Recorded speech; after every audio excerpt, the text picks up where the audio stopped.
Vous êtes de plus en plus nombreux à nous suivre et à participer à l'évolution de la chaîne Afrique N24, et sincèrement nous tenions à vous en remercier. Nous lisons tous vos commentaires qui enrichissent le débat et vraiment nous vous demandons de nous soutenir, en vous abonnant et en aimant les vidéos pour une large diffusion, et pour continuer à avoir une ligne éditoriale indépendante, et vous proposer de nouvelles émissions toujours de plus en plus enrichissantes. Encouragez et protégeons la communauté Afrique N24, en vous abonnant et en cliquant sur le pouce bleu j'aime sur les vidéos que vous visualisez. Ne restons pas passifs, soyons actifs. Merci et à bientôt. Le bulletin d'information de ce jour.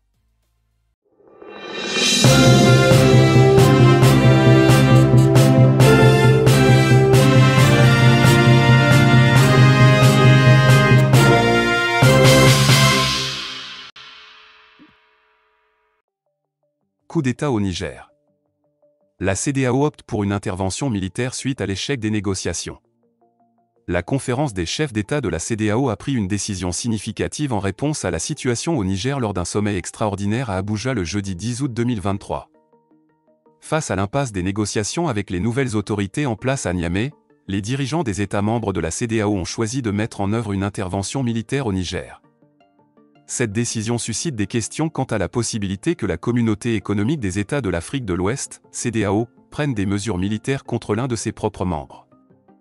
Les chefs d'État de la CEDEAO, lors de ce sommet, ont décidé de lancer une opération militaire visant à rétablir l'ordre constitutionnel au Niger, en libérant le président Mohamed Bazoum et en rétablissant son autorité. Cette information provient d'un chef d'État régional ayant participé à la réunion convoquée par le président nigérian Bola Tinubu. Les dirigeants de la CEDEAO ont également activé et mobilisé la force en attente de la communauté ouest-africaine en vue de remettre Bazoum au pouvoir. Néanmoins, l'organisation maintient toutes les options ouvertes pour parvenir à une résolution pacifique de la crise.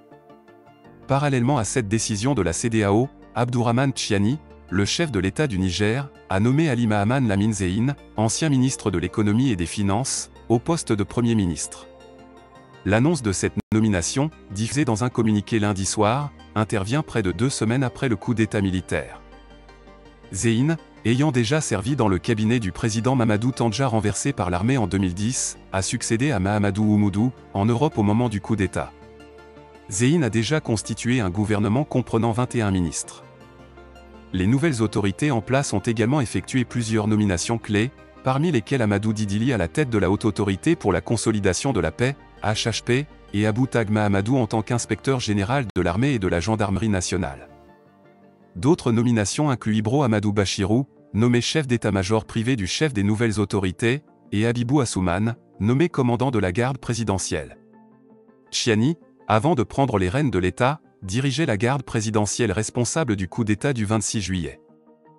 Les nouvelles autorités ont informé la CEDEAO qu'elle ne pouvait pas accueillir de mission à Niamey, la capitale du Niger, pour des raisons de sécurité, comme l'a indiqué une lettre officielle adressée à l'organisation. À la clôture du sommet de la CEDEAO, Omar Touré, président de la commission de la CEDEAO, a annoncé que les dirigeants de la communauté économique des États d'Afrique de l'Ouest avaient ordonné le déploiement de la force en attente de l'organisation régionale afin de rétablir l'ordre constitutionnel au Niger. Cependant, le sens précis de ce déploiement reste encore flou. Bola Tinubu, président du Nigeria et à la tête de la CEDEAO, a partagé un message d'espoir en insistant sur l'importance d'une résolution pacifique. Il a affirmé que malgré les circonstances actuelles, tout n'est pas perdu et a souligné que la CEDEAO envisageait toutes les options, y compris le recours à la force en dernier recours, pour répondre à la situation. Il a ajouté que si la CEDEAO ne prend pas ces mesures, personne d'autre ne le fera à leur place. Alassane Ouattara, président de la Côte d'Ivoire, a également exprimé son point de vue, affirmant que la CEDEAO avait déjà agi par le passé dans des situations similaires, notamment au Libéria, en Sierra Leone, en Gambie et en Guinée-Bissau, lorsque l'ordre constitutionnel était menacé. Il a souligné que la CEDEAO ne pouvait pas tolérer la situation actuelle au Niger et a rappelé que malgré les tentatives de dialogue avec les nouvelles autorités, celles-ci maintenaient le président Bazoum en otage. Les nouvelles autorités au pouvoir à Niamey avaient déjà averti qu'elles réagiraient par une riposte à toute agression de la part de la CEDEAO dès que l'intervention militaire avait été évoquée. Malgré les intentions de la CEDEAO, des voix discordantes se font entendre dans certaines parties de Lagos, où certains Nigérians remettent en question la position de l'organisation. Le leadership en Afrique, en particulier en Afrique de l'Ouest, laisse à désirer depuis longtemps. Je crois que la CEDEAO n'a jamais véritablement pris d'engagement pour aider les citoyens et garantir une bonne gouvernance.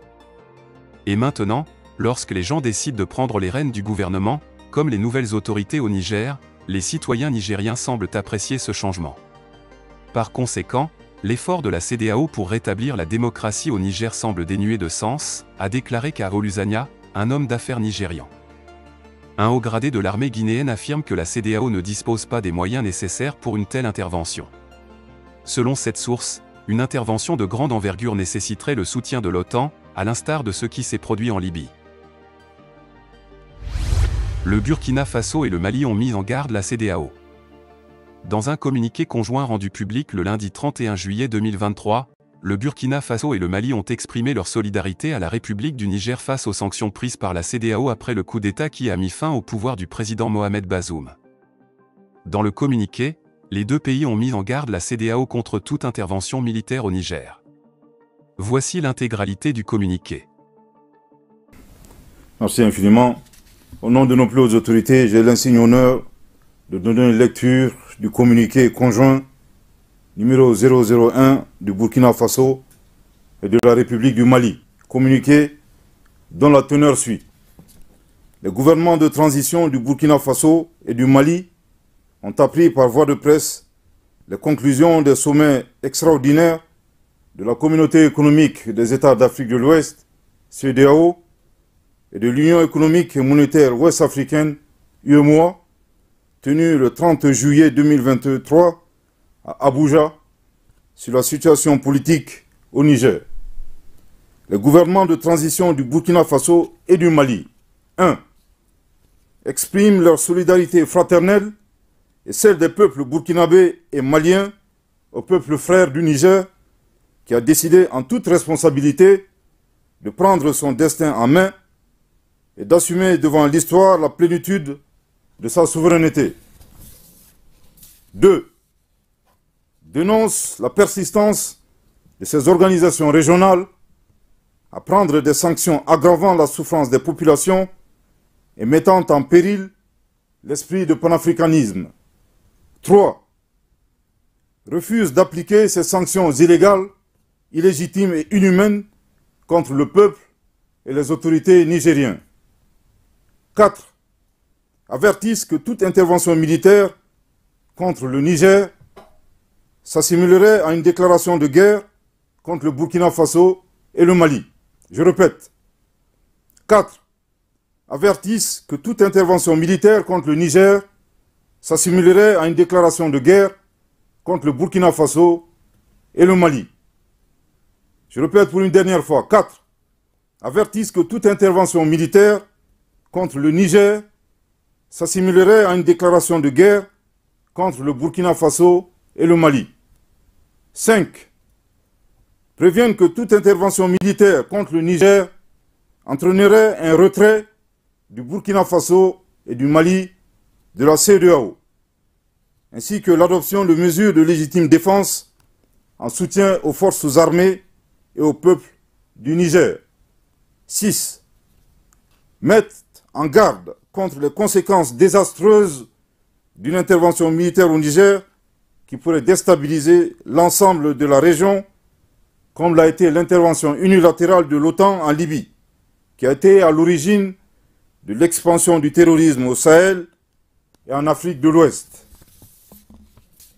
Les gouvernements de transition du Burkina Faso et du Mali sont profondément indignés et surpris par le déséquilibre observé entre, d'une part, la célérité et l'attitude aventurière de certains responsables politiques d'Afrique de l'Ouest, désireux d'utiliser la force armée pour établir un ordre constitutionnel dans un État souverain, et d'autre part, l'inaction, l'indifférence et la complicité passive de ces organisations et de ces responsables politiques à aider les États et les peuples victimes de terrorisme depuis une décennie et abandonnés à leur sort.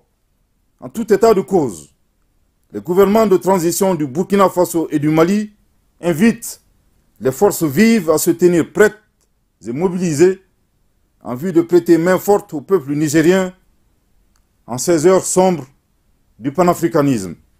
Que Dieu bénisse l'Afrique et préserve les Africains. Fait à Ouagadougou et à Bamako le 31 juillet 2023. Merci de votre très aimable attention. Le Burkina et le Mali interpellent l'UA et l'ONU à empêcher toute intervention militaire au Niger. Dans une lettre commune en date du mardi 8 août 2023, les ministres des Affaires étrangères du Burkina Faso et du Mali, Olivia Rouamba et Abdoulaye Diop, ont adressé un appel au Conseil de sécurité de l'ONU pour empêcher toute opération armée contre le Niger. Les autorités des deux pays, le Burkina Faso et le Mali, ont interpellé le Conseil de paix de l'Union africaine ainsi que le Conseil de sécurité de l'ONU, soulignant leur responsabilité quant aux conséquences imprévisibles d'une éventuelle intervention militaire envisagée par la CEDEAO au Niger. La lettre commune conjointe des ministres des Affaires étrangères burkinabais et maliens indique « Les gouvernements de transition du Burkina Faso et de la République du Mali en appellent à la responsabilité principale du Conseil de sécurité de l'ONU, garant de la paix et de la sécurité internationale, pour empêcher, par tous les moyens à sa disposition, une action armée contre un État souverain, le Niger, dont les conséquences pourraient être d'une ampleur imprévisible. » Dans leur correspondance adressée à l'Union africaine et à l'ONU, le Burkina Faso et le Mali ont réaffirmé leur engagement en faveur de la recherche de solutions diplomatiques et négociées afin d'assurer la paix et la stabilité dans la région ainsi qu'au Niger. En marge des travaux de la 10e session de la commission mixte entre le Burkina Faso et la République du Mali, et les deux ministres que nous sommes avons décidé de signer une lettre conjointement et relativement à la situation au Niger dont la teneur suit. Le peuple du Niger a décidé en toute responsabilité et de manière pacifique, sans aucune effusion de sang, de prendre son destin en main et d'assumer devant l'histoire la plénitude de sa souveraineté. Par la suite, l'adhésion des populations nigériennes aux événements survenus n'a cessé de croître, notamment à travers des manifestations pacifiques de soutien aux nouvelles autorités nigériennes. En dépit de cette volonté populaire clairement manifestée, la communauté économique des États de l'Afrique de l'Ouest, CEDEAO, en rupture totale avec la légalité internationale et la légitimité, a fait le choix de privilégier les mesures coercitives, y compris le recours à la force armée, contre un pays souverain. Le motif de cette agression, déguisée en intervention militaire sous le prétexte du rétablissement de la démocratie, cache mal les agendas de puissances étrangères prêtes à aggraver une situation sécuritaire déjà précaire. Du fait, faut-il le rappeler, d'un précédent similaire en 2011 qui a causé l'effondrement de l'État libyen et la déstabilisation de la région du Sahel. À cette date, les responsabilités de cette opération militaire n'ont toujours pas été assumées, tandis que les États du Sahel continuent d'en subir les conséquences néfastes, particulièrement la prolifération des groupes terroristes et leur corollaire de circulation d'armes de toutes sortes dans la région. Aussi, par communiqué numéro 01, en date du 31 juillet 2023, les gouvernements de transition du Burkina Faso et de la République du Mali ont clairement averti des conséquences pour la stabilisation et la stabilité de la sous-région, voire au-delà, d'une intervention militaire contre le Niger, contre le peuple nigérien. En qualité d'État voisin et concerné par la situation d'un pays frère, le Mali et le Burkina Faso réitèrent leur ferme condamnation de toute action militaire de la CEDEAO ou de toute autre force internationale qui violerait ainsi la souveraineté de l'État du Niger. La persistance de l'organisation sous-régionale dans cette approche improductive, voire contre-productive, conduirait à la dislocation de la CEDEAO. Les gouvernements de transition du Burkina Faso et de la République du Mali en appellent à la responsabilité principale du Conseil de sécurité, garant de la paix et de la sécurité internationale, pour empêcher par tous les moyens à sa disposition une action armée contre un État souverain dont l'ampleur des conséquences serait imprévisible. Nous savons pouvoir compter sur la sagesse du Conseil de sécurité pour éviter, outre la dégradation de la situation sécuritaire avec la multiplication et la propagation des groupes terroristes, un drame humanitaire qui s'ajouterait aux difficultés d'une population en attente légitime d'un soutien pour faire face aux nombreux défis auxquels elle est confrontée. Nous réitérons notre attachement à la recherche de solutions par les voies exclusives de la diplomatie et de la négociation, seules à même de garantir la paix et la stabilité du Niger et de la région. Nous vous prions de porter la teneur de la présente à l'attention des membres du Conseil de sécurité et de la publier en tant que document officiel du Conseil de sécurité. Veuillez agréer, Excellence, Madame le Président, l'assurance de notre considération distinguée.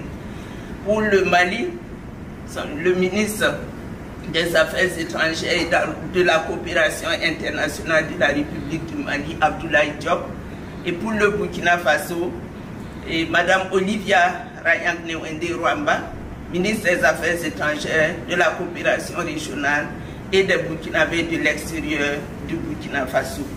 Et la dite lettre est adressée à son Excellence Madame Linda Thomas Greenfield, ambassadeur représentant permanent des États-Unis d'Amérique auprès des Nations Unies, président du Conseil de sécurité des Nations Unies de ce mois. Une lettre similaire a aussi été adressée à son Excellence M. Willy Nyamitwe, ambassadeur représentant permanent de la République du Burundi auprès de l'Union africaine, président du Conseil de paix et de sécurité de l'Union africaine à Addis Abeba.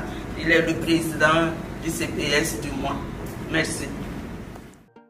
Il convient de rappeler que le président Mohamed Bazoum a été renversé le 26 juillet 2023 par les nouvelles autorités en raison de sa gestion contestée de la crise sécuritaire et économique du pays. En réponse aux mesures de sanctions prises à l'encontre du pays, la CEDEAO envisage une intervention militaire pour rétablir le président Bazoum. Le Burkina Faso et le Mali ont déjà annoncé leur intention de soutenir le Niger en cas d'agression extérieure. Coup d'État au Niger, les divergences entre la CEDEAO, Washington et l'UE se creusent. La situation politique au Niger après le coup d'État du 26 juillet dernier continue de susciter des tensions et des divergences parmi les acteurs régionaux et internationaux. La Communauté économique des États de l'Afrique de l'Ouest, CEDEAO, les États-Unis et l'Union européenne, UE, sont actuellement aux prises avec des désaccords stratégiques concernant la résolution de la crise. Au cœur de cette crise se trouve la question de la restauration du président Mohamed Bazoum dans ses fonctions, une condition posée par la CEDEAO et ses partenaires occidentaux. Cependant, cette option ne fait plus consensus, révélant ainsi des divisions profondes entre les capitales ouest-africaines, Washington et les pays de l'UE. Lors du sommet de la CEDEAO le 10 août, les chefs d'État ouest-africains sont confrontés à un choix crucial, décider entre une intervention militaire et la restauration du président Bazoum. Bien que des plans aient été élaborés par les chefs d'état-major des armées de la région, des tensions internes fragilisent ces scénarios. Certaines capitales ouest-africaines remettent en question tant l'efficacité d'une intervention militaire que la restauration de Bazoum, actuellement retenu en otage par les nouvelles autorités. Les États-Unis ont également pris une position qui complique davantage la situation. Contrairement à ce qui était attendu, Washington a refusé de soutenir financièrement et logistiquement une intervention militaire au Niger. Les services du président Joe Biden ont exprimé des réserves quant à la restauration de Bazoum dans le contexte politique actuel à Niamey. Cette évolution de la position américaine a agacé la CEDEAO et a ajouté une couche de complexité à la crise. De son côté, l'UE a également été touchée par des divisions internes concernant le soutien financier à une intervention de la CEDEAO. Bien que le chef de la diplomatie de l'UE, Joseph Borrell, ait exprimé sa volonté d'étudier un soutien financier via la Facilité européenne pour la paix, FEP, cette proposition a été source de désaccords entre les États membres de l'UE. Les intérêts divergents au Niger ont compliqué la prise de décision. De plus, des médiations parallèles menées par certains dirigeants de la région, comme le président togolais Faure Gnassingbé, ont ajouté de la confusion à la situation déjà complexe. Les tensions et les divisions rendent plus difficile la définition d'une stratégie cohérente pour résoudre la crise nigérienne. Face à ces divergences et ces obstacles, la diplomatie allemande a abandonné l'espoir de voir le président Bazoum rétabli au pouvoir. Berlin cherche maintenant à garantir la sécurité de son contingent déployé à l'aéroport de Niamey, en vue d'un retrait en douceur de sa mission au Mali voisin. Dans ce contexte, la position de la France est devenue délicate. Alors qu'elle soutient le retour de Bazoum, la France se retrouve isolée, confrontée à des réticences croissantes de la part des autres acteurs internationaux. La France doit également repenser la présence de ses militaires au Niger, notamment face aux dénonciations des nouvelles autorités nigériennes envers Paris. En somme, le coup d'État au Niger a généré un éventail complexe de divergences entre la CEDEAO, les États-Unis et l'UE.